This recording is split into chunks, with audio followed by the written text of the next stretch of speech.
Welcome to the Personal Finance and Coffee Podcast. I'm your host, Gabriela. On this podcast, we talk all things money and finances. Learning how to manage our money and make it grow is a skill that can be learned, that we can get better at. In our environments, money is kind of like a taboo topic. So on this podcast, let us have the conversations. Let us dig deep into how does this really work. We're going to have guests and learn from each other. I encourage you to listen and enjoy the podcast. Remember, you are the CEO of your money. No one else can manage the money for you. Hi, welcome to this episode. And today we're talking about financial literacy. We are talking about financial literacy as a continuation from last week's episode. When we earn more money as we grow older, we have a more earning capacity as we put in the work. If you have a job, you start having a salary increase, maybe you change job, you go back to school, your qualifications increase. And so lifestyle creep is how you spend more as you earn more. So the whole point of last week's episode was to go through how to be intentional about it. And today we're talking about financial literacy. Financial literacy sometimes can be intimidating. It feels like it's like a whole big thing. And today we're breaking it down. What is it? Why is it important to become more financially literate? To become comfortable around what to do with your money, because this is a way that you counter lifestyle creep. As you earn more money, once your financial literacy is in order, it means that you're more intentional and you know where to put the money. Because unless you learn different, you will keep doing the same thing, which is what has got us to where we are today. So in order for you to change the cycle, if you've been going through lifestyle creep, or if you're about to earn more and lifestyle creep is around the corner, financial literacy, learning about how to manage your money is what will help. It's the ability to understand and use financial skills. That's what financial literacy is. So the point is to learn about different ways to handle your money, and not to stop at learning, but to take the time to implement them into your routines, into your life. Now that we know what it is, why does it matter? Why should you take that? Because it's not something that can happen when you have not decided to put in the time. You need to be intentional about it to learn certain aspects. And I'm going to share with you 4 tips, 4 reasons why it's important, and 4 reasons why it matters that you learn about finances, about acquiring financial skills and applying them into your life. So the first one is that financial literacy helps reduce the mistakes or the regrets that you have in future. When you know better, you do better. There's certain potholes in life, like, you see a pothole there and someone dodges it, so you also dodge it. Not because you first reached there and fell in the ditch, but because you saw that someone dodged, so you also dodged. So likewise, financial literacy helps reduce those mistakes. It does not eliminate the mistakes, because there are certain things that you just have to learn by doing. And those two have their value, they have their importance. And there are other aspects that you don't have to go through to learn the lesson. Let me give an example. If someone worked and did not save any money, and they got to retirement and they had a rough experience, and they had medical issues, so the bills were quite high, that is their life story. So if they share their experience, and maybe perhaps they turned it around, they got a financial coach, and things got better because they started to learn how to do better. When they share such a story, when they share the things that they did that worked for them, this can be an eye-opener for a person who is starting their career to realize that I need to actually consider for when I get old, because I won't be of the working age forever. So taking the time to listen to people's stories, to learn how to budget, how to save, how to manage your debt, all these financial skills will help reduce the mistakes and the regrets in the future. Now, the second importance of financial literacy is that it helps you reach your goals. You know how the year begins. Now we are entering March. How far with the goals? That's not the point. We write all these goals. And 1 year passes, another year passes, and we feel like, but things are not shifting. Something is not clicking. And so financial literacy, learning about how to handle our money better, how you can handle your money better, really helps to reach your goals. How the goals are important is because if you have a goal to travel at some point, if you have a goal to start a business so that you're able to have time flexibility so that you can earn more money, if you have a goal to have your children study from abroad, whichever goal you have in life, it all comes down to how will you fund this goal. So financial literacy gives you guidance on tips and pointers on how to work towards this goal. So it will help you reach your goal. Because whatever challenge you're facing, let me tell you, you're not the only one going through what you're going through. You're not the first person and you're not the last person. So people have done this before. People have gone through this. So let's take the time to learn from them, apply to our lives, and then we customize. Because when you learn something, it's not copy-paste. You customize it. Now, the third reason why financial literacy is important is because it improves your confidence. It improves the confidence level that you have when you're handling your money and the decisions that you're making. Tomorrow, when your workmate comes and tells you that I have this deal, it's a good deal, we're going to put our money, we're going to do like this, we're going to do like this, and it will like, this adult peer pressure in quotes. And if you have become empowered, if you have started to make decisions of this is my goal and this is the path I am taking, you can confidently say, no, this is not a business idea that I want to venture into now because there are other things I'm working towards. And then you won't have the feeling of, did I miss out? Did I make a mistake? You will be confident in your decision.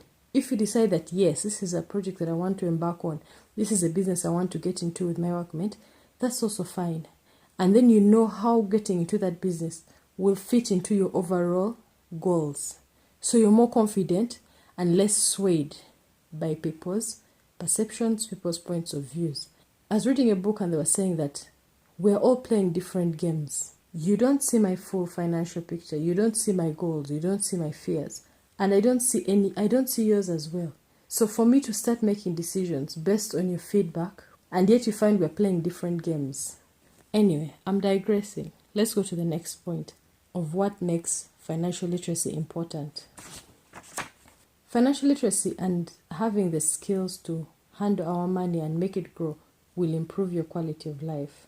That is 100% true. Do you know when you don't have money and when the math is not mathing, you are so stressed. This stress, it even goes to your spouse and you come, or your children. You come home and the children are like, mommy this, mommy that, oh daddy this, daddy that. And like, you've been at work, things are not working, maybe the bills are wrong, I don't know, school fees, medical, wherever the bills are. And you just don't see the clear picture. Maybe you're trying to build so that you leave the renting. Maybe the business, you've lost some money. When you have stress caused by financial anxiety, financial situations, you cannot even be present in the moment with your family. Because even the time you spend with them, you're snappy, you're very irritable. And this financial literacy helps. It gives you a certain level of peace. Because you know that, fine, I'm not where I want to go. Fine, it didn't work, but I know how to get there. I may not be there, but I will get there, one step at a time. And having this confidence of knowing that I know the direction that I am taking, it reduces the anxiety, and it actually increases the chances of being more present with the people that you love. Because at the end of the day, life is about people. It's not about the money. At the end of the day, I'm not saying this podcast is about money, but when you have the money and you don't have the people, then what are you working for? So the money is fuel to the life that we want to live, and the life that we want to live has the people that we love in it. Going through the process of learning about finances, improving your skills, gives you a better quality of life because you're calm and you know that I may not be there today, but I will get there, and this is how. Once we know all the reasons why this is important to improve our financial skills, our financial literacy, the next question is, where do you start from? We are in an age of information. It's everywhere. On TikTok, on Instagram, on blog posts, on YouTube. It's books. What if everywhere we have short form, long form, and we get stimulated? If everyone has a formula, everyone is speaking, everyone is saying, do this, do that, do this, do that, and even start making you get to a point that you wonder, what is right? What is the path for me to take? If you have decided to take the effort to improve your financial literacy, to improve your financial skills, and you're like, if what I am doing has got me here and nothing is changing, then I need to feed more information into learning how other people do it, into learning different skills, so that I can see different results. You plant the seeds for future results. I have 3 steps that you can take to start this process. And the first step is to pick an area of interest. Pick a pain point. These things of money are so many, they can even be overwhelming. Like when you start talking about, now you have to make more money, save money, invest, pay down your debt, plan for retirement, are you insured, what if you die, make a will. Like when I start listing them, there are quite many. And when you're starting this journey, it feels overwhelming. So I would recommend that start with your current pain point. Today, right now, what stresses you about your money? Is it the fact that you have so many people demanding you? Or is it the fact that you make the money and you're asking yourself, but where is my money going? Maybe recently you had an emergency and you just didn't have the money. And you're like, how can I be working and I don't have 300k to take my child to the hospital when they're sick? I need to find a way to solve this and start having an emergency fund. Maybe that is your pain point today. Maybe your pain point is the fact that school fees time came around and you didn't have school fees. So you're like, how can I start planning for the kids' school fees, for the kids' education? You could also be going through a pain point of retirement is just around the corner and you're like, what will I be doing? Where will the money come from? You may be about to receive your NSSF, and so now you're wondering, what business can I start? Maybe your pain point is finding a side hustle, finding a business you can start. What I'm saying is, pick one and give it some time. You can pick one for the next 90 days, 3 months. You say that this is the area I'm looking at. Let me first find a way to reduce my debts. And that is your focus. Don't jump here, jump there. Pick one. Pick one topic to start with, or pick 2 topics or 3 topics. But don't make them too many. Just pick a few topics. The next step, once you have picked maybe 2, 3 topics in your finances that you want to work on, the second step is to then pick a platform and when you will learn information around it. Have you been somewhere to a family get-together or with your friends and then someone says, hey, you should do this, what? And you're like, yeah, I agree. It's actually a very good idea. And then by the time you get to your car, you've moved on, you're not thinking, what are we going to eat tomorrow? And you don't think about it again at all. It's like we verbally make commitments that we don't hold seriously. Even, it's like by the way, once you have decided, the second step is to be specific. In the morning, on my way to work, I will learn about how I can reduce my debts while watching a YouTube video in the car. That's an example. You have decided the platform, YouTube. You have decided the topic, reducing your debt. And you have decided when, on your drive to work. Lately, there's actually a lot of traffic. But being clear and being specific on the platform. So there are a number of platforms. You can pick YouTube, you can pick podcasts, you can pick books, soft copy, hard copy, or audiobooks. You can choose to have a coach, you can take classes. The options are many, but just pick 1 or 2. If you say maybe Instagram is where I'm going to watch reels, or I'm going to go to TikTok and pick some specific people that you feel they will add value. Usually when I'm learning about this and I'm following someone, I follow their content when I feel like I actually kind of like this person, the way they package it, the way they present it. Find someone to learn from that you find relatable, that is in your situation and is working towards a goal that you're also working towards. Pick a different time. You can maybe take walks. If you wanted to work out, you can say on my walk I'll and listen to a podcast about finances, or on your journey back home, or on the weekend. That's the second step. Now, the third and the final step that I have for you is that you have to apply it. If you are learning and you're not doing anything to apply it in your everyday life, if you learn a concept and you say, let me give it a try, and it doesn't work, I can adjust it to what works for me, because these things are not copy-paste. We are wired differently. The way we look at life is different. We have different backgrounds, different upbringings, different strengths, different personalities. So when you learn something, try it in your life and make an adjustment to what you've learned. This is the interesting thing that I've observed. The first time you try something, usually it doesn't work out. Then you will try another version, but even when it doesn't work, you have learned something about yourself. Let me give an example. If someone says that, for example, track your finances because you need to know where your money goes, and then you try to track your finances on pen and paper, on a notebook, it may not work. Maybe you've forgotten the notebook at home, you're moving and you're like, this is not working for me. That's just an example. And then it doesn't work. Fine, you tried the advice that you got and it didn't work, but you learned something about yourself. You learned that maybe this is not a method that I like. An example for me is that this is what I did when I was learning, when I was starting this journey. I used to write down on pen and paper. After doing it for a month, I had all these numbers and they didn't make sense to me. I was like, so now this is how much I spent. Then what?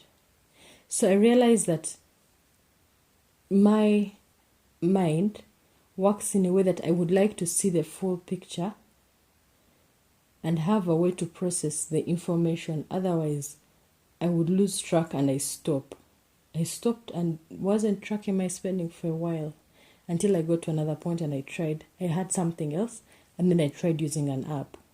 And then the app worked a bit better for me. And then after a while I felt like, but the app is missing something. Then I kept consuming content and then I discovered. My point is that just try. Even when you think it has failed, it has served the purpose of you learning something about yourself, you learning about what works for you in the area of finances. And that is not, it's an experiment. You just look at it like you're in trial and error, because that is how you figure this out. Now that you know how to start this journey, it sounds like a lot of work. Like, you must be thinking like, oh my gosh, am I going to go back to class right now? I already have work that is stressing me. I have a business, and now you're telling me, like Gabby, you are telling me, add on to my plate, learning about money. Even as I say this, yes, I know it sounds overwhelming. And you're like, maybe you're tempted to feel like I should just go back to how I've been doing things. After all, it has been working. So, what's the whole point of going through the process of improving your financial literacy? Because it is not a small endeavor. It takes time. And when you put in the time and when it clicks, you will start to bear the fruits. But initially, you're changing how you've been doing things. And change always has a time where it's uncomfortable, where it feels like it is hard. So, what's the point of going through all this? You need to ask yourself, why? Why are you listening to this podcast today? For example, why have you chosen listening to this podcast in and of itself is financial literacy? Ask yourself, why do you want to learn something new? And keep asking yourself until you go to the core. Then that is where you will get the motivation. People's whys are different. People's reasons for putting in the work to improve financial literacy and change how they've been doing things are different. My reason for going through this journey of trying to find a system that works for me is because, honestly speaking, one of my biggest fears is growing old, being broke, being a burden to my children when I get to a point and I have medical bills. I'm not earning anymore. When I think about that, when I think about living this life and working hard and toiling and having nothing to show for it at my old age, for me personally, this is my reason why. This is why I go through all this. This is why I put in my effort.